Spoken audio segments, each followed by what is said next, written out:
Hey everyone, my name is Michelle. I'm a therapist in the Seattle, Washington area with my practice, Next Chapter Counseling. And I'm going to be answering the question today of how can I keep my relationship strong if I'm wanting to make a lifestyle change that my partner doesn't want to make for themselves. So this could look a lot of different ways. This could look like maybe you're wanting to stop drinking, smoking, using a drug that you've been using. This could look like wanting to exercise more, eat healthier. You're looking to make a big change in your life, and maybe your partner doesn't want to make the same change for themselves. Then what do you do? Like, if let's say both of you have a history of not exercising or not going to the gym, and now you want to start going, but your partner's still content to sit on the couch. Like, then what do you do? So that's what I'm going to be talking about today and also in next week's video. So I'll get a little more into that at the end. So the first thing that I think is really important is the first step here is to communicate with your partner about what changes you are wanting to make and to be specific, right? So, yes, you can say, hey, I've really been doing some thinking about it and I've decided that I want to start eating healthier. But what does that mean? The more specific you can be, the better. So that may be like, I've decided that I want to cut out red meat. I've decided that I'm going to stop snacking after we're done with dinner.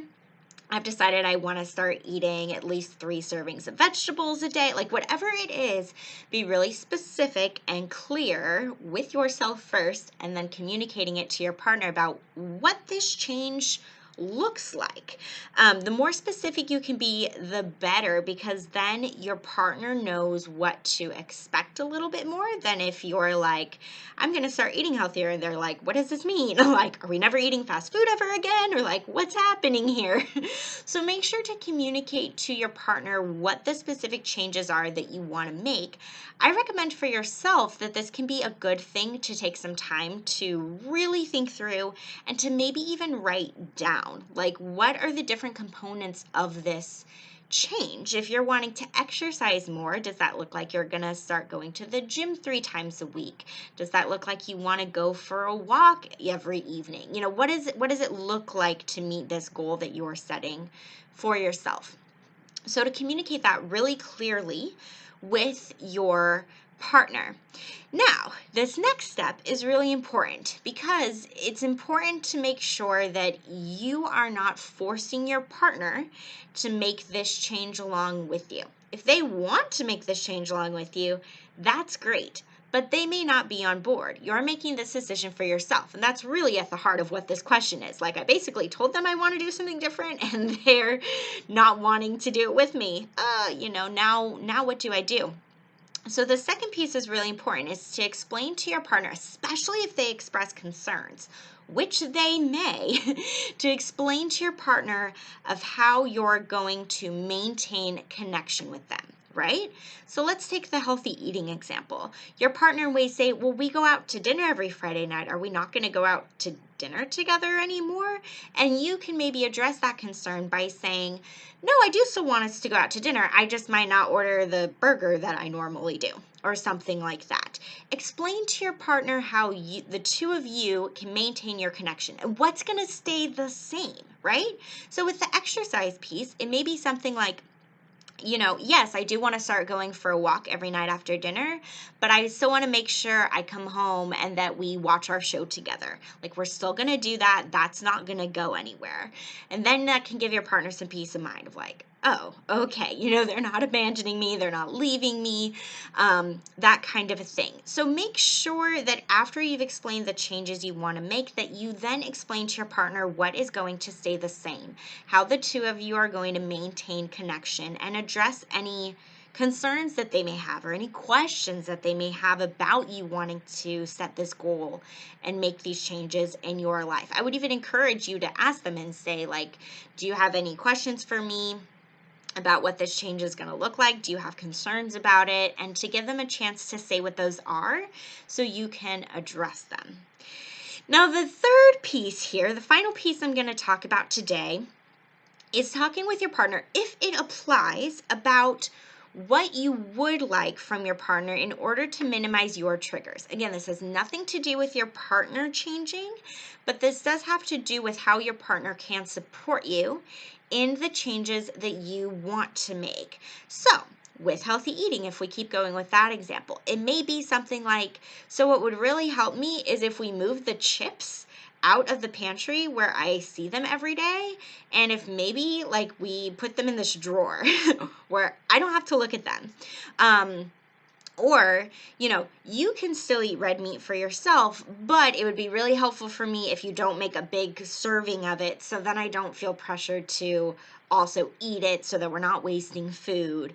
Or, hey, when we go to the grocery store, I may be looking at different food choices than I normally would. If you're just able to like maybe be patient with me, or maybe on the junk food aisles, maybe I'll just send you down those aisles so that I don't have to go down those aisles. And again, I think it's important to probably limit the ways that your partner can support you to between 1 to 3 things. And then see what your partner's open to. And again, this is really about minimizing triggers for you.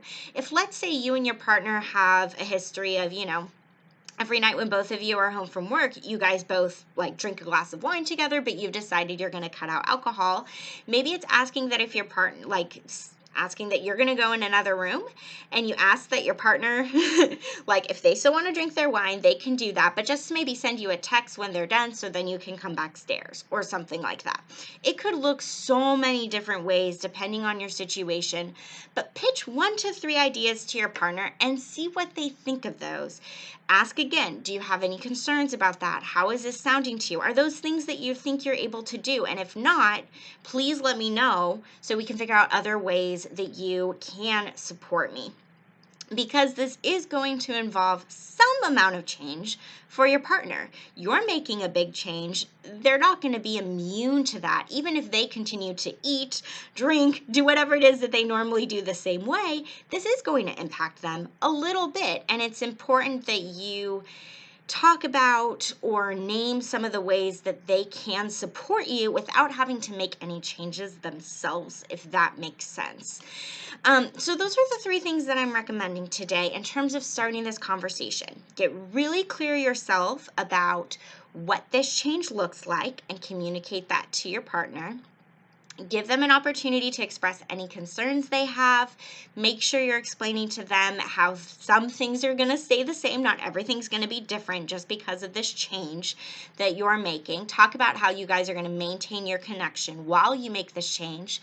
And then finally, talk about some of the ways in which you would like support from them to minimize triggers for you and to help you be more successful. So a lot of this is going to be you taking time to think through yourself before communicating to your partner.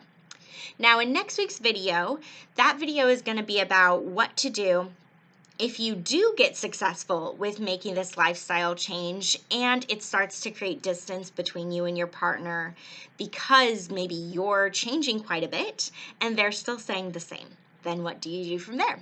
So that's what I'm going to address in next week's video. And if you have a question for me about relationships, love, anything like that, send me an email at nextchapter.michelle@gmail.com so I can answer it in a future video. All right. Thanks, everyone.